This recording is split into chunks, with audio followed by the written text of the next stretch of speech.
Not quite.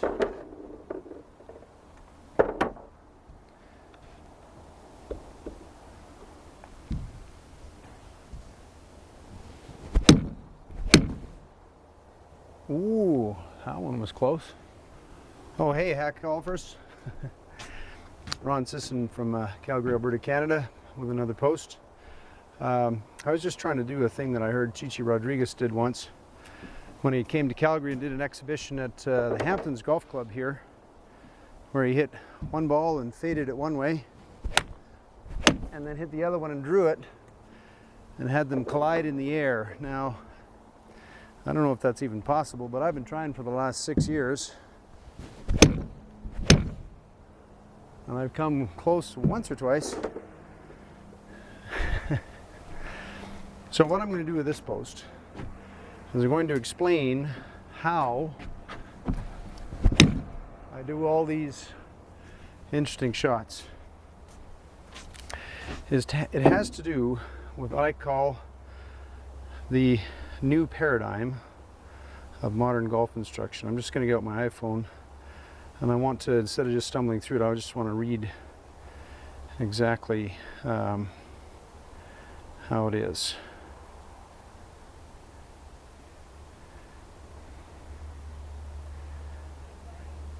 So, in golf, when a human being strikes a golf ball with a full motion swing, what is actually happening is remarkably different than what appears to be happening.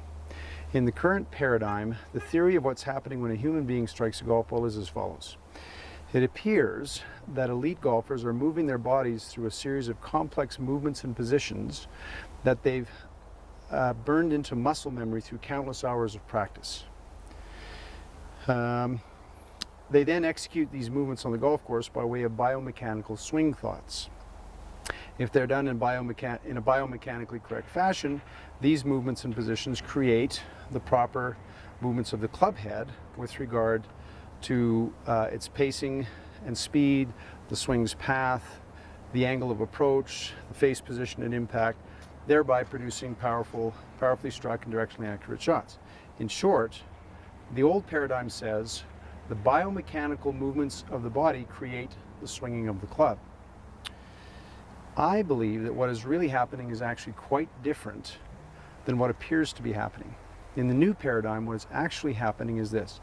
Elite golfers focus their minds and intentions on the shot shape that they desire to get the ball to their intended target. They then execute two critical skills related to the skillful use of the club head that they learn instinctively, usually at a very young age. To swing the club head with the most efficient rhythm and acceleration to make precise contact with the ball with the relationship of the club head's angle of approach, path, and the club face's position and impact created in such a way as to produce their desired ball flight. Now, this is critically important. Their body's biomechanical movements and positions occur naturally and instinctively in response to the player's intention of what he or she desires to accomplish with the ball, with the club acting as a tool to accomplish the goal, and the body simply moves in whatever way it needs to in response to those intentions. In short, the biomechanics do not create the swinging of the club creates the biomechanics. Said another way, elite golfers do not hit the ball well because they figured out what to do with their bodies, which in turn caused the club head to move correctly. They hit the ball well because they figured out what to do with the club head and how to use it efficiently, how to swing it efficiently, using it as a tool to accomplish their objectives with the ball, and their bodies simply did whatever was necessary toward that end. So,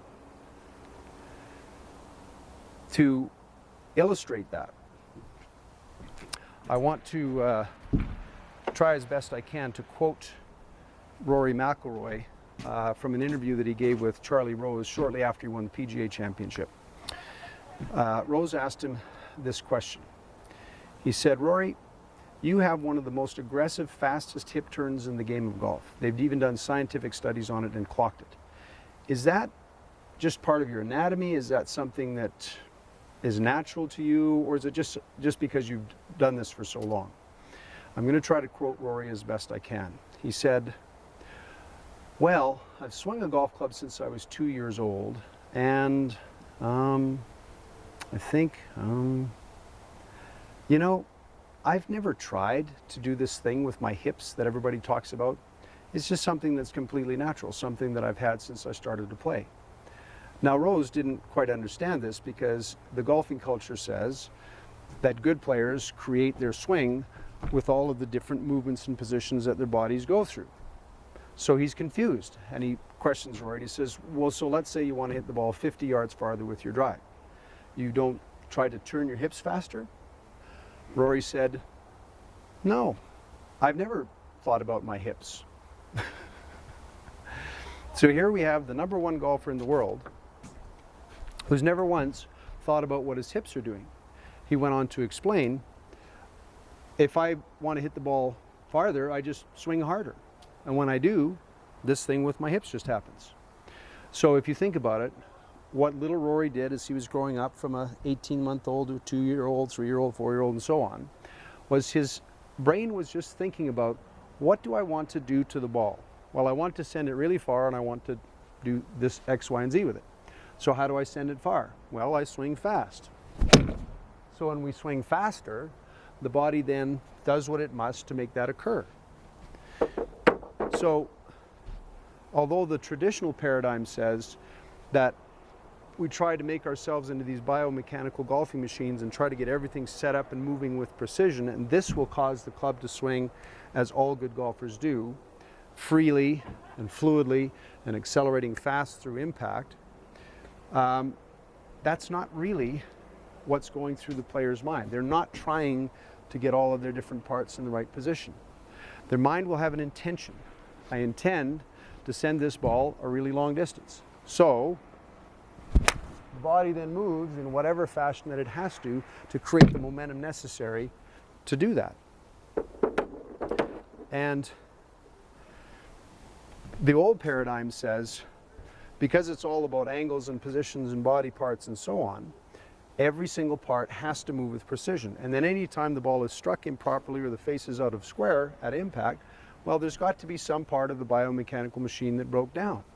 So then we have to guess that our head's moving fractions of inches or our hips spun just a little too fast. But none of these things have actually been the real problem. So what's really going on with really good golfers is they're simply attentive to and focused on, what do I do with my instrument here? What do I do with the head of the golf club to get the ball to do what I want? So let's say, for example, I want to hit a low shot. Well, my brain will instruct my body to get the club to be leaned more so that the club face is going to be de-lofted at the point of impact. Now, I didn't have to think about what to do with my body parts because they did what was necessary to get the club to be more leaned at impact. You see, the body can only obey the instructions that it's receiving from the brain. So when we're striking a golf ball, if your brain is thinking, okay, so spine stay straight, arms stay straight, okay, rotate around spine angle, keep my head still, keep my spine tipped over, well, that's all well and good, but the problem is your attention is now not on the actual task. The actual task in golf is to swing a club and strike a motionless ball. And in the new paradigm, good golfers simply execute two skills that they learn instinctively as little kids. The first skill is to swing the club head freely, fluidly, and fast. So if this club head is swinging freely without any restricting tension, fluidly with a smooth rhythmic swing backwards and forwards, and accelerates to maximum momentum fast through the bottom of the swing where we impact the ball, that's the first critical swing. Those three characteristics, free, fluid, fast, are what I call a real swing, hence the name of my company, Real Swing Golf. If any of those elements are missing, it isn't really a golf swing. It can't be described as a golf swing. Now, while that all happens, the second critical skill that good golfers instinctively develop is the ability to, as I call it, strike ball with swinging club head asterisks. Now the asterisks leads to the fine print at the bottom of the contract, which says, oh, by the way, striking the ball with a swing club head, it has to be exactly on center or within about 1/4 of an inch to 3/8 of an inch at the outside to get something not too bad. If you want the really nice ones though, it's got to be dead on the money or within the thickness of a nickel or a Canadian dollar coin, the loonie. So the old paradigm says, oh, that's accomplished by making sure every single body part is moving exactly correctly to within 1/16 of an inch tolerance. Do you think that's really possible? Do you think while you're swinging a club, you're going to make sure all the parts of you are moving exactly Louis Oosthuizen or Tiger Woodsian biomechanically correctly to within 1/16 of an inch accurate? In the new paradigm, the attention is not on body parts at all. It's on feeling the weight of the club.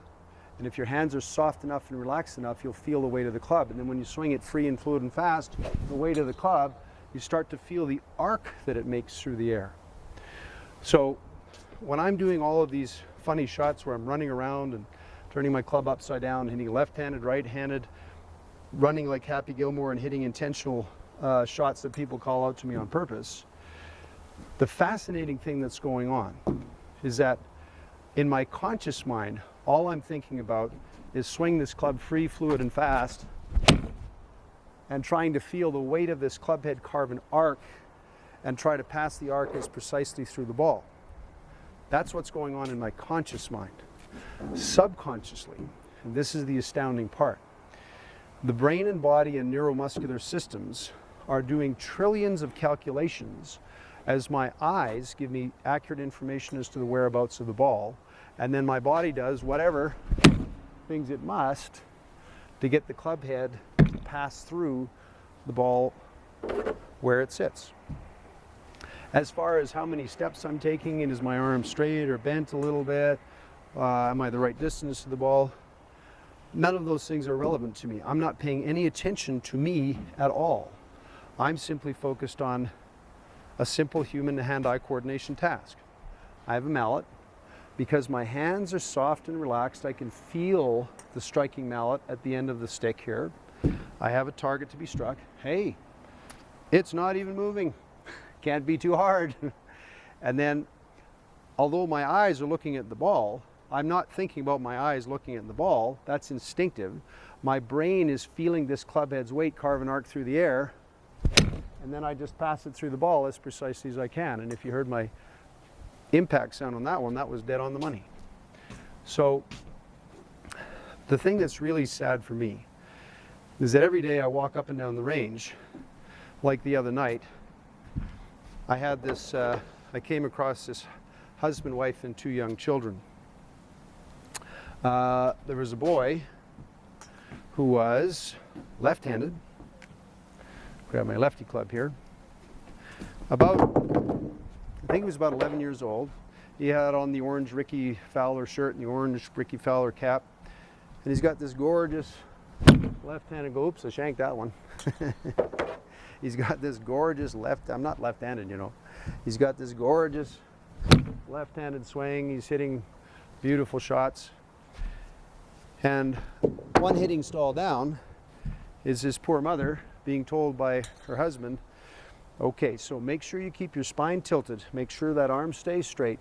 Now you turn your shoulders around your spine and then keep that wrist in this position and then move your hips to create the momentum of the downswing. And so I asked the young boy, so I noticed you're striking the ball quite nicely. What are you thinking about? He said, nothing. So he's a Canadian kid, so he plays a lot of hockey. So of course there's the hockey slap shots and all that. So he's got some sense of using a stick to do something with an object, a puck, for example. So he was just simply swinging the club and just hitting the ball like hitting a slap shot in hockey. Then when I asked his mother what she was thinking about, of course, there's all kinds of different body part do's and don'ts that she's thinking about. So it's so sad for me to see people going up and down the range trying to help each other.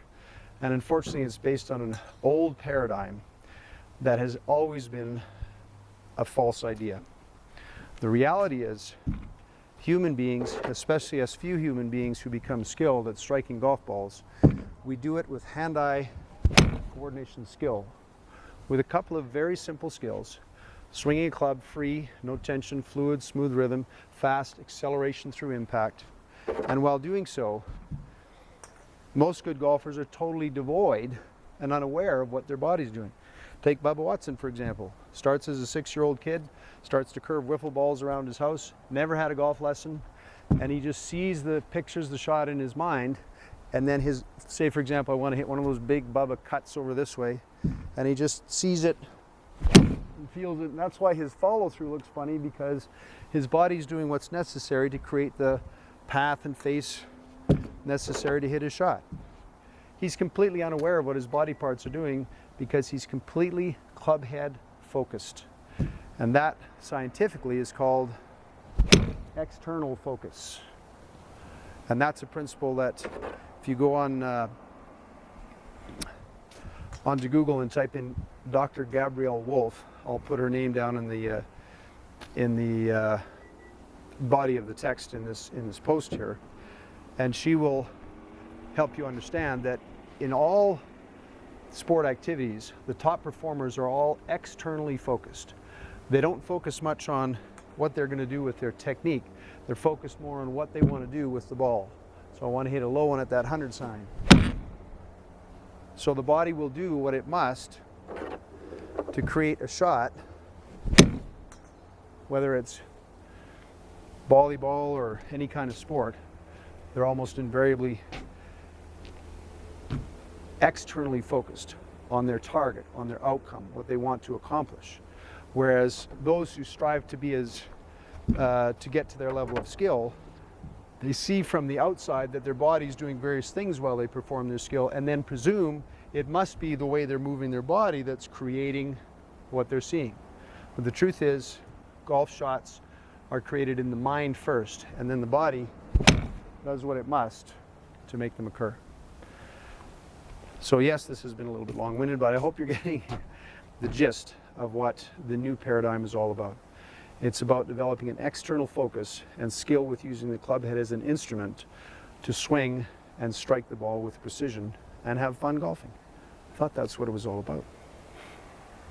See you next time.